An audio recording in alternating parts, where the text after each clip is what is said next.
I've worked in the video game industry, recruited for it from the outside, and played video games my entire life. But I have never seen anything so wild as this Annapurna Interactive situation. What's going on, guys? Welcome to another episode of Smash JT. And holy crap, this is insanity. The entire team, over 20 people, all decided to up and quit their jobs together in unison because contract negotiations fell through with the company's billionaire owner and they didn't like the direction they were going, so they all quit. Hit that subscribe, give me a like, and check out smashjt.com for the full article breaking down Annapurna Interactive and how the company just completely dissolved and fell apart because the employees were like, yeah, no, we're done working here. In a beyond stunning move that I have never seen before, the future of Annapurna is in doubt. Established in 2016, Annapurna Interactive worked with game creators from around the world, helping to create and release personal experiences from everyone. The company is a division of Annapurna Pictures, and they say in their About section that their notable games that they've released are What Remains of Edith Finch, Outer Wilds, Neon White, and the biggest one, Stray. The exodus saw the departure of Nathan Gary, the company's now former president and one of the founding members of Annapurna Interactive, and in his place, Hector Sanchez has been appointed as the new president. Sanchez is another founding member of Annapurna and recently returned after a brief stint with Epic Games. But things get really interesting the further we dive deeper into this collapse. Jason Schreier of Bloomberg revealed that Gary had been in negotiations with the daughter of multi-billionaire Larry Ellison from Oracle money, Megan Ellison, to spin off Annapurna Interactive as an independent entity, separate from its parent company, Annapurna Pictures, which, interestingly enough, was exploring bankruptcy options back in 2019. But apparently, they're still around, and they were still trying to spin off the company and make it separate and break it away from it. Megan didn't want to spin off Annapurna Interactive as an independent entity. So when Ellison pulled out of the negotiations, Gary and his leadership team and the entire staff chose to resign on the spot. All of them quit. Like I said, this is over 20 people altogether because they didn't get their way. All just put their papers in and said, we're done here, we're moving on with our careers.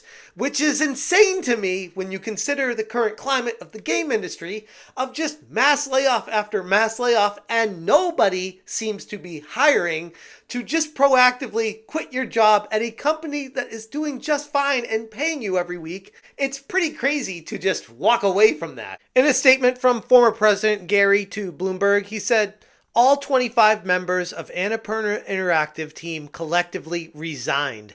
This was one of the hardest decisions we have ever had to make, and we did not take this action lightly. A spokesperson for Annapurna confirmed the failure of these negotiations, with Ellison stating, our top priority is continuing to support our developer and publishing partners during this transition. We're committed to not only our existing slate of games, but also expanding our presence in the interactive space as we continue to look for opportunities to take a more integrated approach to linear and interactive storytelling across film and TV, gaming, and theater. Now, what's crazy to me about all of this is Megan Ellison is the daughter of a multi-billionaire that made his money from Oracle, so she doesn't give a crap about money. She really doesn't. So this is just kind of like a pet project for her to go to the red carpets and wave to people to show them how important you are because you're in entertainment. When in reality, it's just you're the daughter of someone with a lot of money and you can afford to blow it.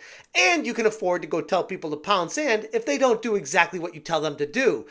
Which is exactly seems to be what happened here, where the team at Annapurna Interactive was just like, yeah, no, we don't care about how much money you have and how powerful you are. If you don't do what we're asking you to do and spin our company off into an independent entity, we are going to leave. And she tried to call their bluff, and they weren't bluffing. The situation has caused chaos for developers currently working with Annapurna. Many are now scrambling to understand if their publishing partners are even still valid. And what I found really interesting with all of this is how Remedy Games is involved with it. The same Remedy Games that I talked about previously that seem to put agendas, propaganda, and a political narrative in front of actually making fun games seem to be trying to make a contract with Annapurna Games. On August 29th, Sam Lake of Remedy tweeted, I'm thrilled to start expanding Alan Wake and our Remedy-connected universe beyond games. To build this close collab, games, film, TV, as one unified vision, Annapurna Picks, with Megan Ellison, Hectorific, is the perfect partner for us to make this dream come true. And then he tagged Remedy Games as well. On a tweet from Remedy Entertainment stating,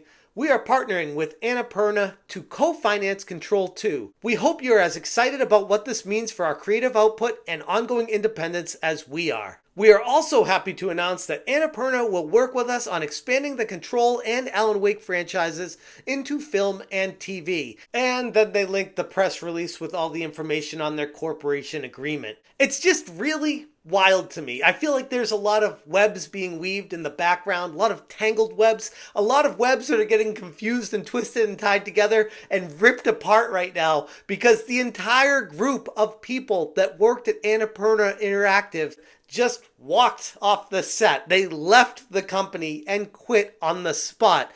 And it almost feels like this is the problem with the games industry. We have people up top that are multi-billionaires that are directing everyone on what to do, expecting everyone just to be the slaves and listen to them all the time. And when the people actually rise up, get together and say, no, we aren't having that, this kind of fallout happens. For a publisher as prominent as Annapurna Interactive to see its entire staff walk out the door over the potential of remaining a subsidiary instead of going independent is extraordinary, to say the least. It sends a very strong message to the rest of the gaming world about why creative independence is so important. And this right here is a big deal. I don't know what kind of ripples this is going to send through the game industry, but this is one of those situations that even if you've never played the games from Annapurna or only one or two of the games, they are the same type of people that are making games throughout all these other companies. And all these employees are seeing what just transpired here and might look at this as inspiration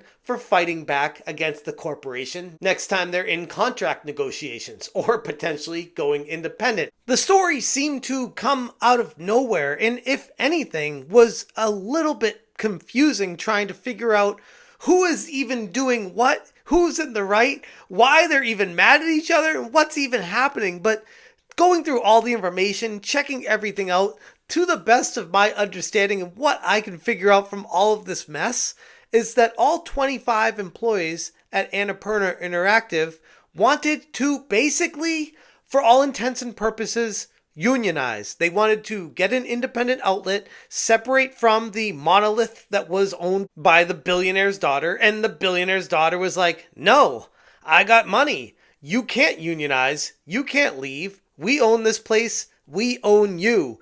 And the employers were like, no, you don't. You don't own us. We are independent people. We can control our own lives. We can go and do whatever we want to do. And they left. As Key Issues Nick said, they literally wanted to unionize, be independent, and protect themselves. And some billionaire said no. And honestly, I feel like that's what all of this comes down to. Unfortunately, it shows that the people in charge with the money still make all the decisions and hold all the power. I would like to think the 25 people from Annapurna Interactive are able to go out on their own, create their own independent studio, and start making games all over again because they are incredibly talented individuals. The games that came out of Annapurna were some of the best games, many of them smaller independent studio style games that you've played, you've seen, you've enjoyed, but you never really remembered who they were because they were such a small company. I feel like this kind of situation, if they do it right, will put them on the map when they start their own brand and new company. I just keep going back to how insane and hard the decision must have been for them all to quit in unison together, to go against the billionaire and say, nope, your company's done because we're all leaving together. Hopefully they're able to go out, make it on their own, start their own new company, and hopefully they have ideas and plans already in place. But I could only imagine what they're going through mentally, making a decision like this in the current environment that the gaming world is in right now. It's just pure insanity to me. Anyways, I'm going to leave it right there. There is a lot of unknown information here. A lot of this is hot off the press, and a lot of people are very confused because this kind of thing doesn't typically happen. All the information that I could find is linked in smashjt.com. I will put the article in the description below. If you guys appreciate what I'm doing, hit that join button. Thank you so much for watching, and as always, you stay smashing. Smash JT. Smash JT. Smash JT. Smash JT. Smash JT.